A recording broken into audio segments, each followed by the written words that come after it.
and welcome to Sprint 2 for day 10 of NaNoWriMo, at least here for me in Sydney, Australia.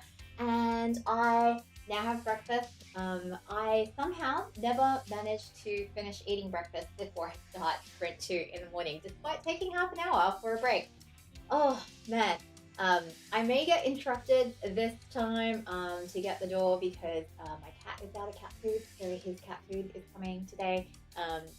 So you might see me disappear in the middle of the sprint, but anyway, how are you guys doing now? Let's have a look. So, let's see.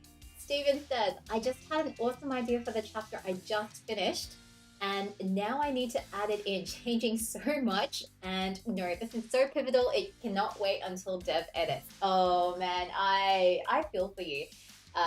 This is why I don't know how discovery writers can do this like on a permanent basis. I say this as I'm discovery writing now because I literally have not done enough work on my outline that I should have. I'm finding this whole thing so incredibly stressful. Like I just like this exact situation that Stephen has described is like my worst nightmare as an outliner. I'm just like, oh, like I just feel like if I had given myself enough time to think through all of the pieces of the story, then I could just, sit and write the bones of the scene just once.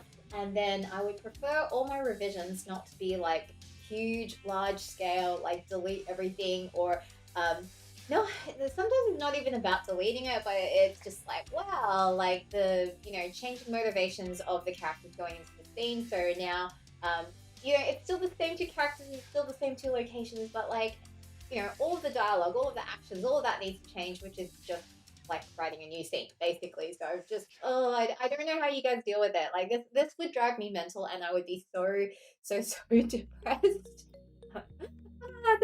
This is going to be awful. Yeah. For my word count, yeah. Hey CC Twin, welcome back. Steven says you can plan everything out perfectly and still come up with a better idea along the way. Yeah, sometimes, not always, but sometimes, and like I have been in situations like with my musical, for instance, where we plan out the show and then we start writing and then characters reveal themselves along the way and we realize that a scene further down the road needs to change. That happens more often than the other way around, which is to say, sometimes, rarely, I would say, in my experience, like we get further into the show and then we're just like, oh crap, like this, we should have had this set up back in song 3 or whatever. Like sometimes that happens, but often like when I was working on the show, at least we spent quite a long time just trying to figure out what exactly is happening. And the way you normally plot a Broadway musical, because normally for musicals you're writing in teams of 2 or 3, right? You normally have a book writer / lyricist, or you have a composer / lyricist, or sometimes you may have 3 separate people being the book writer, the lyricist, and the composer working together. And because of how it works, you kind of can't discovery write a musical necessarily, because you are working collaboratively, and like the whole thing just has to be so intricately linked that unless you're doing a musical which is not a book musical, that is to say the musical is not focused on storytelling, which very few musicals these days are. Most musicals since Oklahoma are primarily book musicals, right? Like sometimes you have concept musicals which are a little bit looser because they're just kind of exploring a concept, but even those, like even like Company, for instance, which is just all concept musical, even in Company there is some sort of a story to the thing. So that means when you're writing musicals, generally you do outline them. So you do go through the story and you work out what your opening number is, you work out what your I want number is, you work out what your 11 o'clock number is, you work out what your act 1 closer is, and then you kind of look at the whole thing and you place the songs, right? Like, so you place all of the songs at the emotional turning points of the show, and then what you do is you write the scenes around them. Technically, well, I mean, at least that's the way I do it. And you kind of have to do that because in a book musical, the songs have to propel the characters and the plot forward. Like, um, usually the musicals where I'm just like, that was not a very good musical. What happens is they just stick songs in for the sake of having the songs, which describes basically every Disney stage adaptation ever from a Disney movie. So the last one I saw, because I'm now a mom and I don't get to do fun things like, just go out and watch shows by myself, which is what I would love to do, which is what I used to do like all throughout my 20s. I took my daughter to see Frozen, the musical. And it was so bad as a musical, like in terms of how the story was written, because what happened was, like, if you guys have seen the movie, Elsa's big song "Let It Go," that is like one of the earliest songs in Act One of the story. It's like her big "I want" moment where she kind of realizes like who she is, and she kind of like breaks free from what she's supposed to be as a queen and all that, and runs off into the wilderness and builds a massive snow palace. So that's like where that song sits in the story.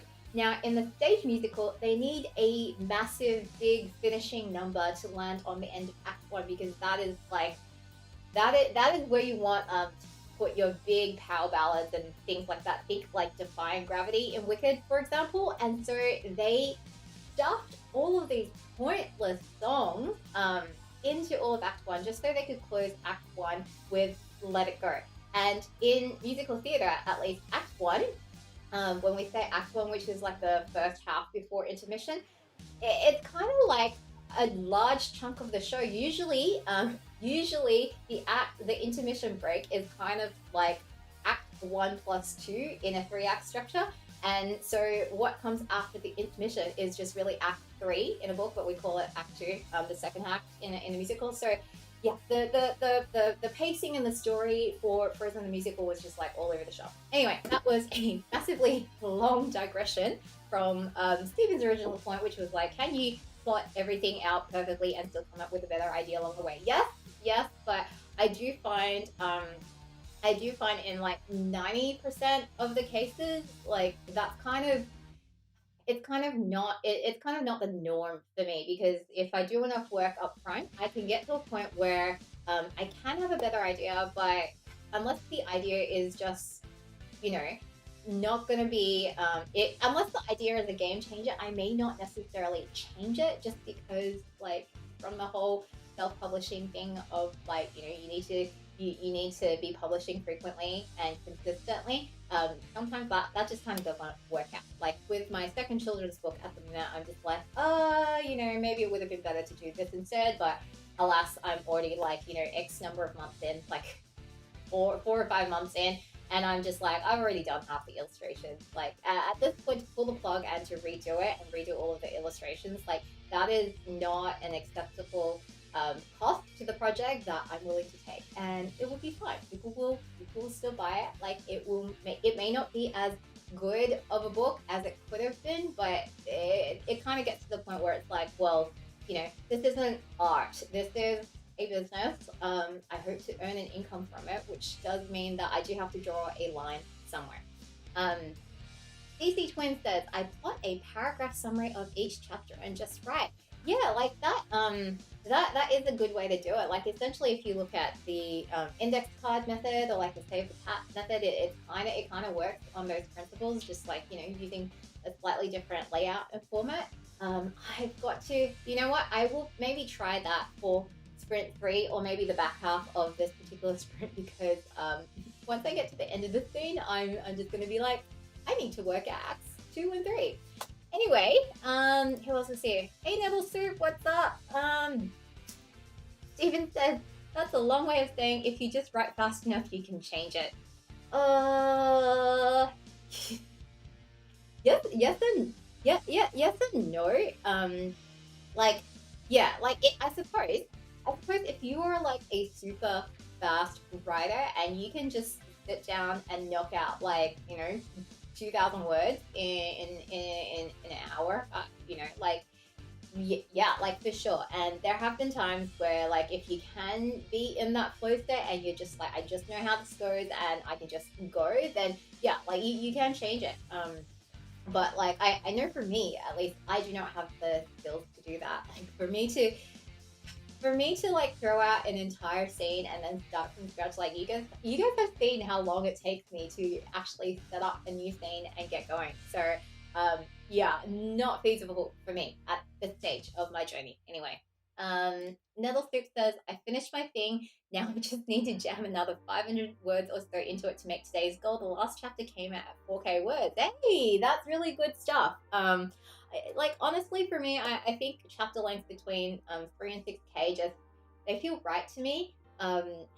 Maybe it's because I read so much epic fantasy, and I just feel like if the chapter's not long enough, I feel like not enough happens in the chapter, and I'm just like, this feels just like a scene, not another chapter. I don't know. Maybe I'm biased like that.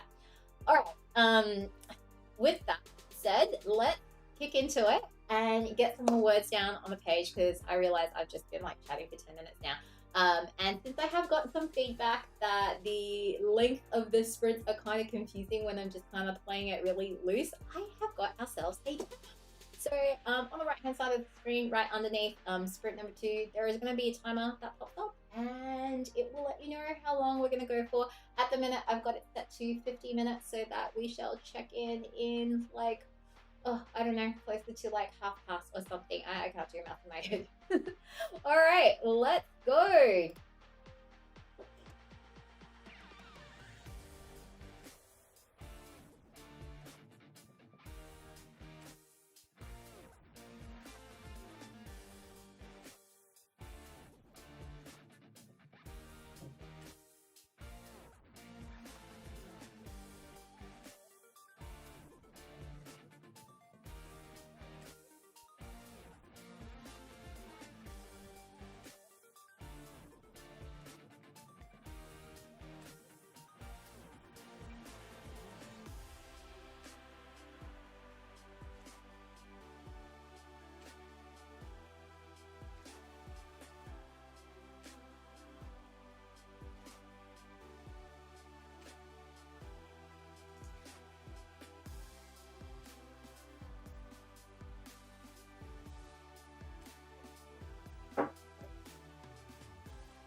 Okay, how did you guys do in that 50 minutes? I did make a little bit of headway into this scene. Goodness, I didn't put a start time again. I will figure that out a little bit later, but I think I did. Let's see. Whereas that's the beginning of my chapter. So I did 458 words in 50 minutes before that. I think we started at, let's say, something like 40, something like that. Just shy of 550 words an hour, which is, it's better than I was going this morning. I feel like I'm now picking up steam. It's typical of me to only be picking up steam as I'm like, oh my goodness. How many words am I into this scene now? This is a long opening of a scene. I'm like 940 words into this thing, which is just ridiculous, quite honestly. And I'm really worried about pacing here because there is just so much description and introspection going on. Like nothing interesting is happening until quite late in this piece. I have decided that what's going to happen to make the scene interesting is that her friend from earlier is basically going to show up to find her in a place that she doesn't expect him to be able to find her because she's just kind of like not talked about it. They haven't had a conversation about where she lives or anything like that, and he's going to do something stupid because characters doing stupid things leads to interesting conflicts and situations. So basically, she's on a rock in the middle of the ocean. The tide is coming in, and he can't swim. So obviously, during the next sprint, he's gonna fall into the water, and she's gonna have to save him. I guess, yeah. Something like that. Which was I don't know. Like none of that appeared in my outline. Oh, my outlines are sometimes just such a joke when I don't spend any time on them. Like I'm literally just always worried about what the characters are thinking about, and I don't give enough thought in terms of like where they are or what they're physically doing, and that just turns into very, very slow writing as I actually figure out, okay, they're thinking about this stuff, but what are they doing when they're thinking about it? I think that's the missing connection between my outline and actually writing this stuff. So, oh my goodness, oh man, that just sucks. All right, so let's see what you guys are up to. Oh, here we go. Nettlestick says, I'll hit my nano goal for the day. I think that's awesome. So how many words is that? 1,680 feet, which I think is bang on the nano goal, basically. Yeah, pretty much. CC Twin 55 has hit 17.5k words. That is awesome. I think you started at like 16k this morning, didn't you? So that's really, really good. And then also says a lot of that is descriptions of fruit. Hey, no judgment here. I wrote 706 words on food in a tavern yesterday or whenever it was. So all good. More descriptions equals more words. Oh, what else is happening? Let's see. There's Ali had to get a Wi-Fi extender disc from my internet to get Wi-Fi in my room, which is 2 rooms from the box. Yeah, like I gotta say, the Wi-Fi situation in this apartment is not good. So I live in a very long apartment. I'm at one extreme end of the apartment right now, and my Wi-Fi and modem is located in the next room. Except the thing is, like, I have to close all the doors and everything while I'm working because otherwise it kind of gets a bit noisy in here. And so at the moment, the Wi-Fi signal has to travel through a set of doors in order to get in here. It is already much better than when we had the Wi-Fi like away in the other side of the apartment, which is like 5 rooms away in a straight line. I live in a very weird apartment, and that was horrible. Like you could not get internet down on the side of the apartment. Well, what else are you guys up to?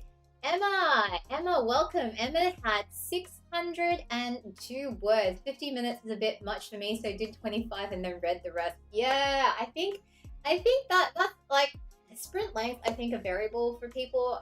Some people are able to like hyper focus in a very short span of time, like 25-30 minutes. I think that's what a lot of other sprints are set for, because Pomodoro technique. But I have like Pomodoro just, for whatever reason, it just doesn't work for me. I wonder why it works for some people. I don't know if it's like the pressure of, oh, I only have 25 minutes. It's not a lot of time, and I just need to like, oh, focus, or whether it is like just, it just feels more manageable because it's a smaller chunk of time. But I know for myself, 25 minutes just feels like, I know what will happen is in 25 minutes it'll take me like 5 minutes just to kind of get my head back into the scene, and then it'll take about 10 minutes for me to get in a really good flow where I just feel like I know exactly what to do in writing the scene.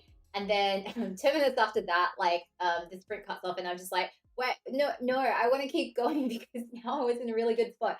So 50 minutes, like somewhere between 50 and 100 minutes, depending on how much of a flow state I can get into, is what works for me. Because yeah, I really like, it's hard for me to get into flow because flow is just hard to get into, period. You kind of need to be in this place of tension where there's enough that is challenging, but there's not too much challenge, so you're not like overwhelmed by all your decisions, all the decisions that you have to make and everything that you're juggling in your head. And so flow is precious to me. When I am in flow, I just want to kind of hang on to it as long as possible.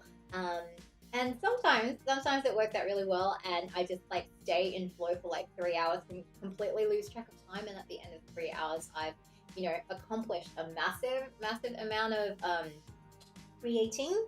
But yeah, like getting cut off while in the middle of flow is just the worst, because you can't guarantee that you're going to be able to get back into it. What else?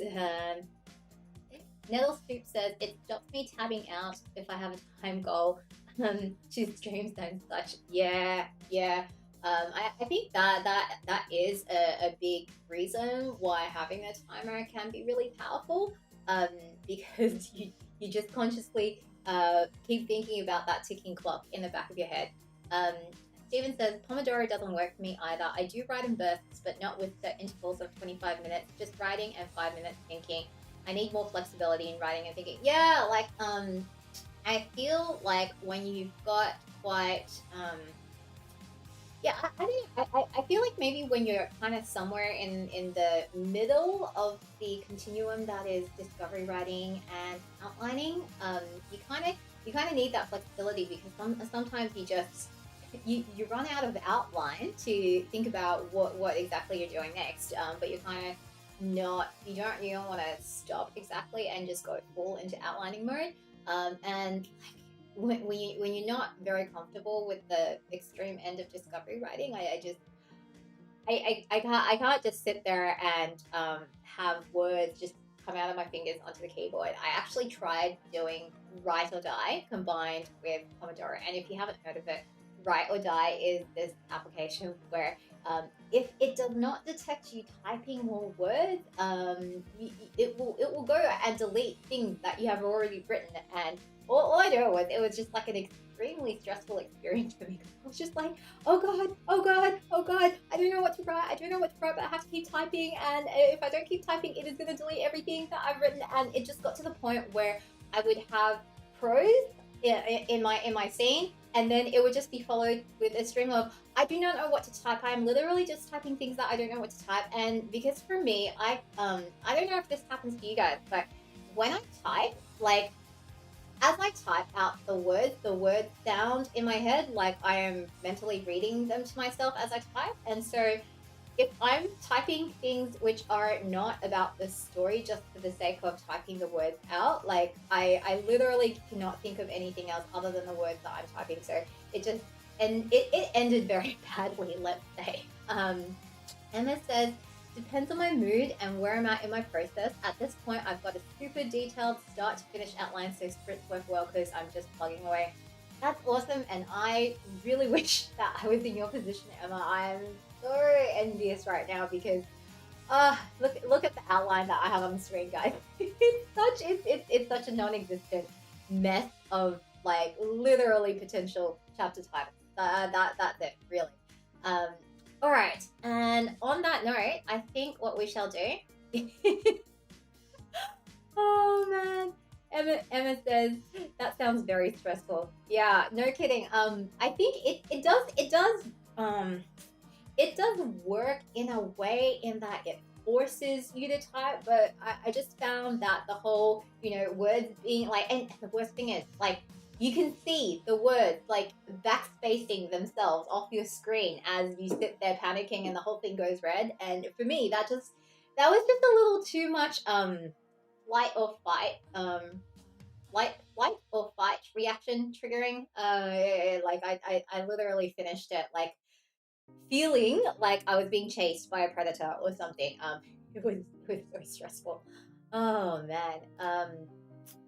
Nettle Soup says, being able to outline is good. The best I can do is a few sentences, but writing for me is like reading very slowly. Yeah, I think that's a pretty good way of putting it. It's almost like you're trying to read the story that you haven't written yet, like by, I don't know, seeing the words in your brain. I don't know if you guys actually think in images. I know some writers are very visual and they have like Pinterest boards and stuff, but for me, I just like I'm not actually very visual at all. I'm like more auditory, if that even makes sense. So like for me, and maybe this is from like all the songwriting I've done, but like when I write, it's a lot of it is about the sound of the words and the rhythm of the prose as it comes out. So it like when I write really janky sentences like that bothers me a lot. And it's a huge struggle not to sit there and just like fiddle around with the construction of the sentence until like it just sounds right to me.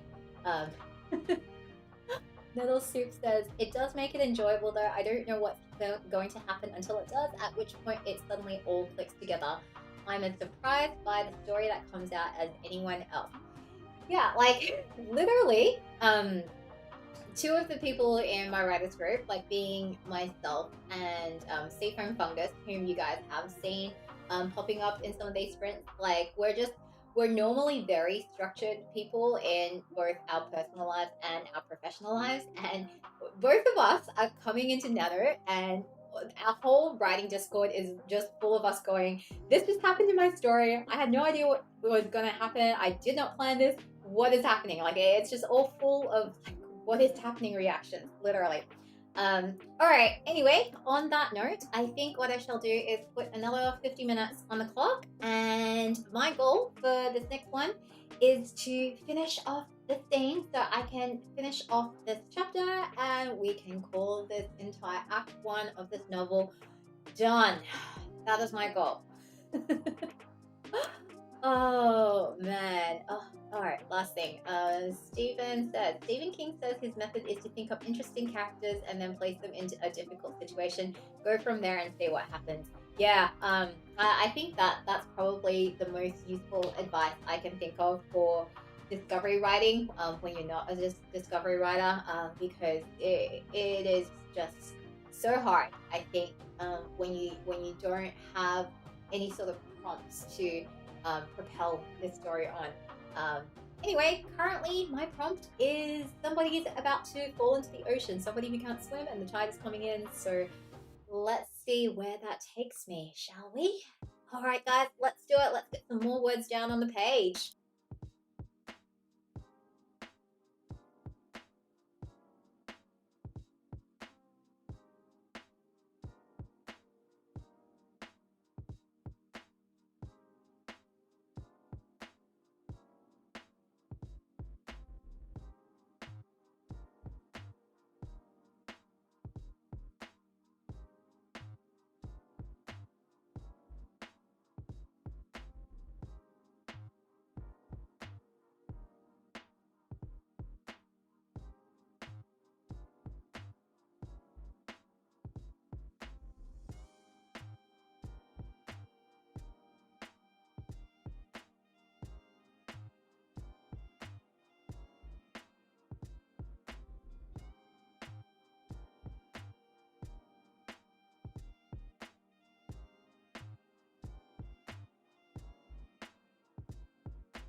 up? Oh man, that was a difficult scene to get going.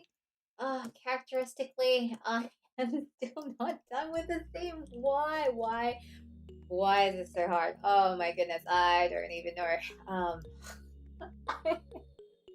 I seriously thought it was just gonna be like I won't say 3 more paragraphs, like 10 more paragraphs maybe. But it turns out that when you're trying to write somebody rescuing somebody else from drowning in the sea, it's kind of hard.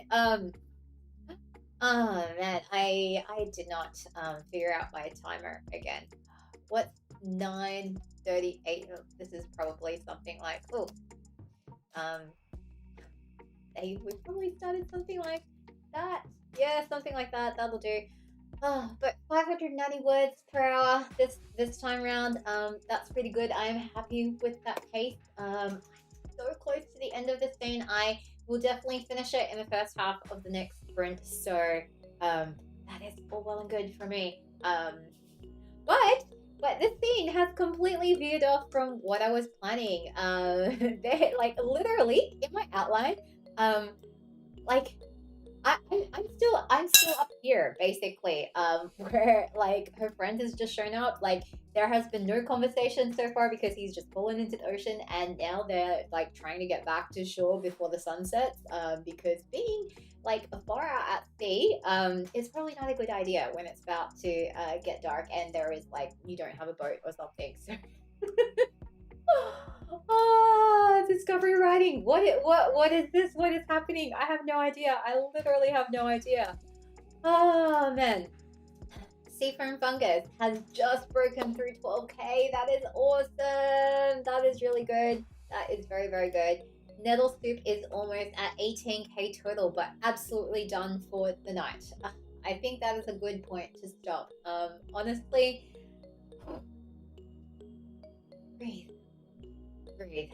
Oh man, that was good. How are you guys feeling so far about breaking up the sessions into 2 long sprints, like 2 long 15-minute sprints? Is it working for you guys? Would you like to just do one humongous sprint across the whole session, like I have kind of been doing for the last couple of days, or do you like breaking it up in the middle just so we can kind of all mentally regroup? Let me know in the chat. I will set up a next poll as well at the in the chat for the next sprint, just so we can figure out what would be working best for us. I think I could go either way, honestly, but I do like taking a break in the middle just to chat to you guys and see what everyone's working on, and so we can talk about random writerly things that come up in these sprints. Little Soup says, I generally go from like 4 p.m. to 10 p.m. or so on and off. That's a solid 6 hours of writing. That is pretty good. What do you do for dinner? DC Twin 55 says, I ate snacks. Ali says we love it. See you at Sprint 3. Alright. Steven says, just do what's working for you. Alright. In which case, I'm probably gonna break it up into 2 50-minute sessions next sprint, just because like I'm hoping, fingers crossed, hoping that I can actually nail this final scene in the next 50 minutes, which would be really good because this chapter again is getting ridiculously long. I'm at like almost 7,500 words this chapter, and it's stupid. Like it's stupid to have a chapter this long when story's supposed to be 75,000 words. Oh, it is so not going to be 75,000 words. It's feeling like at least 100,000 at this point, potentially 125. I don't even know. I actually need to kind of plot out the rest of the second act in a little bit more detail, which is what I want to get to in the back half of the next sprint. Seafoam Fungus says, totally depends if I know what I'm writing next or not. Nettle Soup says, it's not solid. I tend to do things in between and take breaks. Ooh, a book you can brain somebody with. Keep at it. Emma says, 770 words for me. Character left her village in the forest and entering the city for the first time. Let the fun begin. Oh, I love that. I love that moment when a character sees an enormous city that they've never experienced before, it's like one of the classic moments in I assume you're writing fantasy, where you can just kind of go all out with your descriptions and just really evoke the amazing world that you're writing in. Asterisks on that point because Safer and Fungus did give me notes on my Nano project last year where I literally wrote like 2 pages of description of my characters arriving in the capital city of the Empire, and Safer and Fungus was a bit like, yeah, like I got a bit lost in all of it. So yeah, I definitely tend to overdo it sometimes. So I have to try really really hard this time to just kind of not go overboard with the descriptions, but it is extremely tempting once I get into the flow. Um, Stephen asks, "What's your total word count?" Oh, right now, let's see my word count. 33K words. 33K words, and we've still got 2 more sprints left scheduled in the day, so I'm kind of feeling good. I would like to pass 35K, but that depends entirely on whether or not I can figure out what is going to happen in Act 2. Because if I can figure out what's going to happen in Act 2, then I can kind of try and at least get the opening scene down, which based on my track record so far, it's guaranteed to be at least 2,000 words long. So, there's a good chance that I might make 35K by the end of the 4th stream today. Seafoam and Fungus says, "Yeah, agree. I was as overwhelmed as the characters." Emma says, "That's what editing is for." Yeah, absolutely, right on.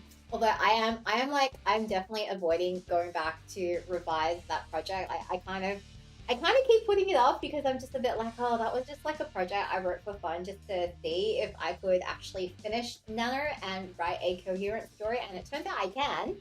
And now I'm just like, well, I kind of don't want to spend time revising it because time spent revising that story, which is essentially a fanfic, means it's time I cannot spend writing an original story, which I could, actually self-publish and sell, and it would become an income-generating asset. So, I don't know if I'm just using that as an excuse to not practice revision, but if I finish this book, I can most definitely get some really good revision practice in. All right. On that note, I will see you guys in 15 minutes for the next stream. I'm going to get snacks because I definitely failed at getting snacks for this stream. So I'm gonna go get snacks and some more drinks, and I will see you in 15 minutes on Sprint